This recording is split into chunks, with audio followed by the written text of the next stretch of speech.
Good morning Rekha. Good morning. ఏం చేస్తున్నా? Morning tea. పూజ అయిపోయిందా? పూజ అయిపోయింది. వాళ్ళ మార్గశిర లక్ష వారం 3వ వారం కదా, అమ్మవారి పూజ అయితే చాలా అంటే చాలా బాగా జరిగిపోయింది. నేను ఎంక్వైరీ చేశాను కదా షిప్పింగ్ గురించి చెప్పేళ్ళకి. పూతరేకులది షిప్పింగ్ గురించి. హాయ్ ఫ్రెండ్స్, అందరికి గుడ్ మార్నింగ్. అందరూ ఎలా ఉన్నారు? బాగున్నారా? మేమైతే చాలా బాగున్నామండి. అందరూ బాగుండాలి, అందులో మేము కూడా ఉండాలని మనస్ఫూర్తిగా భగవంతుని అయితే కోరుకుంటాను. షిప్పింగ్ గురించి చాలా మంది అడుగుతున్నారు, ఎంత అవుతుంది ఏంటనండి. షిప్పింగ్ అయితే చాలా అయిపోతుంది. 1 బాక్స్ 2 బాక్స్ పెట్టుకున్న వాళ్ళకి అయితే షిప్పింగ్ ఎక్కువ పడుతుందండి. ఒకటి పెట్టుకున్నా కేజీ పెట్టుకున్నా కేజీ లెక్కనంటండి. ఇంకా మినిమం ఛార్జెస్ వస్తే 150 అట. మన బాక్స్ స్వీట్ బాక్స్ వచ్చి 170 రూపీస్ పడుతుంది. మీకు షిప్పింగ్ ఛార్జెస్ వచ్చేసి 150 పడుతుంది.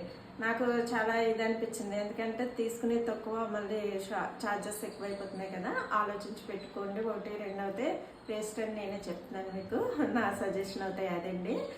ఇంకా ఆర్టీసీ అయితే అది బస్సుకు తీసుకుంటాం, బస్సుకి ఇచ్చేయండి అంటే బస్సులో అయితే తక్కువగా పడుతుంది. ఇప్పుడు దాకా మేము ఇచ్చేయన్నీ బస్సుకి ఇచ్చేస్తామండి. వాళ్ళేమో కాంప్లెక్స్కి వెళ్ళి అక్కడ రిసీవ్ చేసుకుంటున్నారు. అలాగే మీకు ఏమన్నా కావాలంటే కొన్ని బస్సుకు తీసుకోగలమంటే అలా. కానీ డోర్ డెలివరీ ఉండదండి. ఏపీసీది అయితేనే.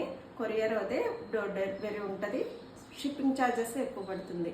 రూపాయి ఎవరికైనా కష్టపడితేనే కదా వచ్చేది. ఆ రూపాయిని పాటు చేసుకోవడం అంటే నాకు ఇష్టం ఉండదండి. ఆలోచించి ఆర్డర్ పెట్టుకోండి.